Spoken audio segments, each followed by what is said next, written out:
की शराब 22% तक पहुंच चुकी है।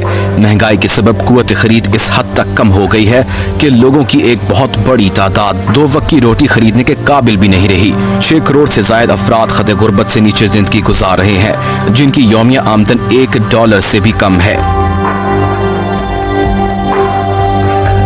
बैनुल अक़वामी प्रोग्राम बराए खुराक के मुताबिक पाकिस्तान में गुर्बत और अफलास में इजाफे की वजह से गंदम के इस्तेमाल में 10% की नुमाया कमी हुई है। आमतौर पर पाकिस्तान में 2 करोड़ टन गंदम का इस्तेमाल होता था, जो कम होकर 1 करोड़ 80 लाख टन हो चुका है। स्विस एजेंसी बराए ताउन और तरक्की की रिपोर्ट के मुताबिक पाकिस्तान की 48.6% आबादी खुराक की शदीद किल्लत का शिकार है।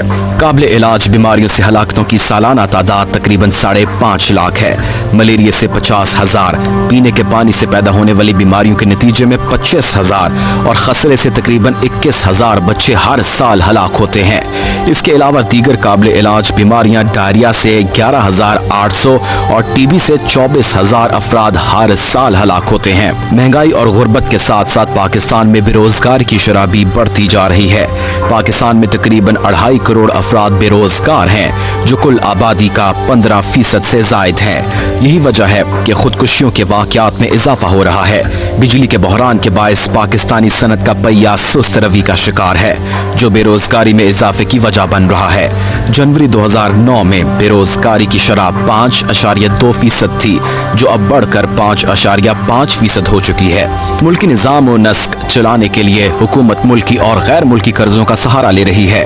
2 साल के दौरान 23 खरब के कर्जों का इजाफा हुआ और अब मजमूई कर्जे बढ़कर 90 खरब रुपए हो चुके हैं। पाकिस्तान के बजट का 28% कर्जों की अदायगी पर खर्च हो जाता है, जबकि हुकूमत के गैर तरक्याती और शाहाना अखराजात भी बहुत ज्यादा हैं, जिसकी वजह से महंगाई, गुर्बत और बेरोजगारी जैसे मसाइल नजरअंदाज हो रहे हैं। जी वेलकम बैक जावेद चौधरी साहब। हम हुकूमत जो है हमारी मजीद कर्जे लेती जाएगी, इकॉनमी तो हमारी खोखली हो चुकी है। हमारा जो क्या कहते हैं इकोनॉमिक स्ट्रक्चर है, इंफ्रास्ट्रक्चर है, वो भी खोखला हो चुका है।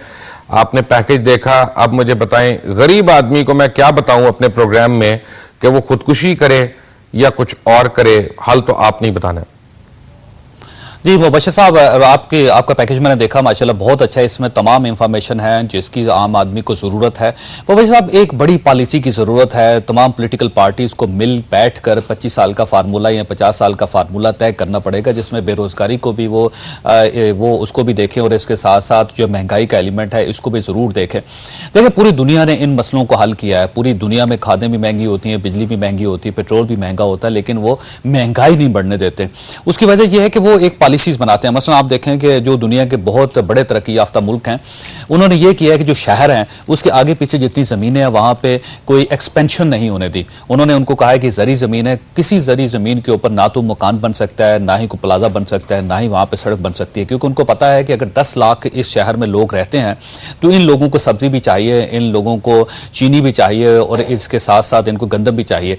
अगर सबब जो शहर के हैं वहाँ पर अगर एक्सपेंशन हो जाएगी, वहाँ हाउसिंग स्कीमें बन जाएंगी या वहाँ पे प्लाजे बना दिए जाएंगे, तो फिर वो सब्जी और उसके अलावा चीनी और बाकी चीज़ें जो दूर से आएंगी, जब दूर से आएंगी तो ट्रांसपोर्टेशन के खर्चे बढ़ेंगे, उससे वो चीज़ जो है वो महंगी हो जाएगी। तो हर पूरी दुनिया में ये होता है कि बड़े शहरों के साथ जितनी ज़री ज़मीनें होती हैं उनको छेड़ने नहीं दिया जाता, जबकि पाकिस्तान में आप किसी भी बड़े शहर के पास चले जाएँ, आपको शहर एक्सपेंड होता हुआ नजर आएगा। वहाँ जब आपके सामने 4-5-6 साल पहले जब वहाँ पे खेत होते थे, तो अब वो खेत खत्म हो गए, उसकी जगह नई नई हाउसिंग स्कीमें बन गई। मुझे ये बताइए कि लाहौर शहर को सब्जी कहाँ से मिलती होगी? जब वो अंदरूनी सिंध से आएगी या बलूचिस्तान के दूर दराज इलाकों से आएगी तो वो महंगी नहीं होगी, तो क्या होगा? इसके बजाय अगर वो शहर के आगे पीछे जितनी सारी जमीनें हैं उनको अगर ये पॉलिसी बना दी जाए कि इनको नहीं छेड़ा जाएगा, तो आम आदमी को धनिया, सब्जी, टमाटर, प्याज सस्ता बड़ी किस्म की बात करें। चौधरी साहब, हमें ज्वाइन किया डॉक्टर सलमान शाह ने, साबिक वफाकी वजीर खजाना भी रह चुके हैं। डॉक्टर सलमान शाह साहब, वेलकम टू पॉइंट ब्लैंक। कैसे हैं आप? जी शुक्रिया, thank you very much. Doctor साहब, मैंने बड़ा सिंपल सा सवाल पूछना है। मैंने सवाल ये पूछना है कि एक आदमी की 25 से 30 हजार रुपया तनख्वाह है, उसके बावजूद मुझे आप मुल्कों के बजट बनाते रहे हैं, उसके घर का बजट बना के देते हैं। महंगाई ने तो कमर तोड़ दी है हम लोगों की, क्या हल है इसका? देखें मुबशर, बात यह है कि पिछले 2 सालों में तकरीबन 150% इजाफा हो गया महंगाई में, पर्टिकुलरली फूड आइटम्स में इतना ज्यादा इजाफा हुआ है कि आपकी जो आमदन है वो तो खत्म ही हो गई, समझें आप। तो जो आपको कोई प्रोग्रेस थोड़ी बहुत नजर आती थी कि इकोनॉमिक ग्रोथ में लोगों को कुछ रोजगार मिलता था और उनके हालात कुछ बेहतर हो रहे थे, अब टोटल रिवर्सल हो रहा है। इकोनॉमिक ग्रोथ आपके सामने 0 पे आ गई है और इन्फ्लेशन जो है वो काबू से बाहर हो गई है, और इस चीज को स्टैगफ्लेशन कहते हैं। और स्टैगफ्लेशन जिस ममालिक में स्टैगफ्लेशन हुई है उसने उस ममालिक में सुनामी की तरह तबाही फैलाई है।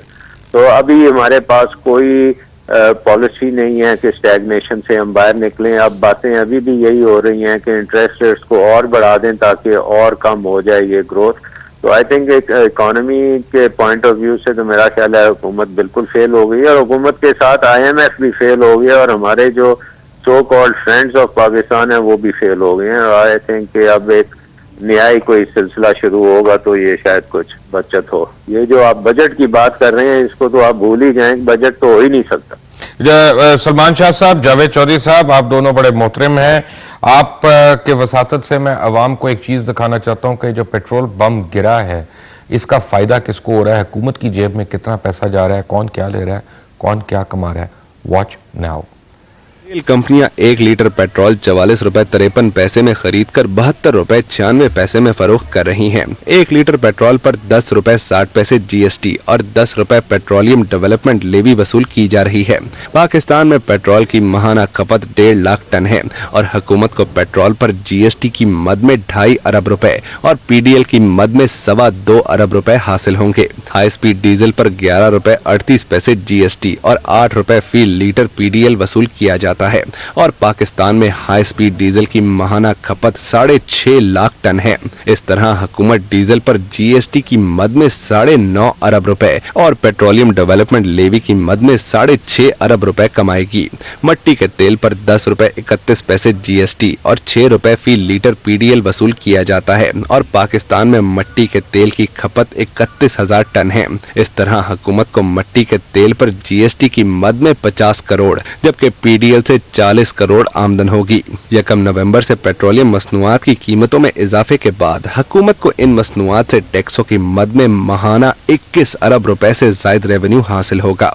पाकिस्तान में पेट्रोलियम मसनूआत पर लिए जाने वाले टैक्सेस और तेल कंपनियों का मुनाफा तेल की आलमी कीमत के तनासुब में तय किया जाता है। यही वजह है कि जब आलमी सतह पर तेल की कीमतों में इजाफा होता है तो टैक्सेस और कंपनियों के मुनाफे में खुद ब खुद इजाफा हो जाता है। जनाब डॉक्टर सलमान शाह, 52 अरब रुपए जो है सालाना प्रॉफिट होगा हुकूमत को सिर्फ तेल के उसमें, पेट्रोल के उसमें, और ये हुकूमत को है, ये हुक्मरानों को है। मैं इस बहस में नहीं पढ़ना चाहता। अवाम का क्या कसूर है? मुबशर, बात यह है कि आपने एक हुकूमत को इलेक्ट करके आए हैं, उनकी पॉलिसीज ने आपको एक ऐसी जगह पे खड़ा किया है जहाँ पे आप IMF के प्रोग्राम के नीचे फंस चुके हैं। अब उस प्रोग्राम के तहत पिछले बजट में आपने कहा था कि 4% इसका डेफिसिट होगा, और आपने साथ ये भी कहा था कि हम NFC का 7th अवार्ड भी कर रहे हैं जिसमें हम कई 100 अरब रुपए जो हैं वो प्रोविंसेस को दे रहे हैं, और प्रोविंसेस जो हैं वो 160 अरब का सरप्लस करेंगे, वो खर्चा नहीं करेंगे, वो बचा लेंगे। जब प्रोविंसेस ने अपने बजट दिखाए तो सारों ने अपने अपने खसारे इतने ज्यादा किए हुए हैं कि IMF ने कहा कि जी फिर हमें तो नहीं पता, आपके प्रोविंसेस भी खर्च करते जा रहे हैं, शान तरीके से आप भी खर्च करते हैं, तो रेवेन्यू दिखाएं, रेवेन्यू किधर है? क्योंकि हमें तो वो 4% जो आपने कहा था, कमिट किया हुआ था फिस्कल डेफिसिट, वो हमें चाहिए। तो अब आपको यहाँ उनसे आप पैसे ले लें और फिर ये काम करना पड़ेगा। यहाँ आप कहें कि जी हम ये काम नहीं कर सकते और आप हमें पैसे ना दें, तो वो सिचुएशन ये है कि अब आप उनके टोटली नीचे आ चुके हैं। अब आपको अपने खर्चे कम करने पड़ेंगे। आपने जो वॉर एंड टेरर भी शुरू किया हुआ है उस पर भी खर्चा है। आप ये देखें कि आपकी डेट सर्विसिंग जो आपको याद होगा बशर साहब कि 375 अरब की डेट सर्विसिंग थी जो अब 850 अरब हो गई है। वो 400 अरब की डेट सर्विसिंग, ये high interest rate policies, devaluation आपने 35% की हुई है, राइट, वो सारी चीजों मैं समझ गया। 45 अरब कहाँ से आएगा? Right, doctor Salman Shah, thank you very much. ये थे डॉक्टर सलमान शाह, हमारे साथ ज्वाइन करने का शुक्रिया। जब हम एक छोटी सी ब्रेक के बाद आएंगे तो जावेद चौधरी साहब हमारे साथ ही होंगे इस्लामाबाद स्टूडियो से, और उनके साथ हमें बहैसियत तज्ज़िया निगाह ज्वाइन करेंगे एक्सप्रेस न्यूज के माया नाज हमारे इन्वेस्टर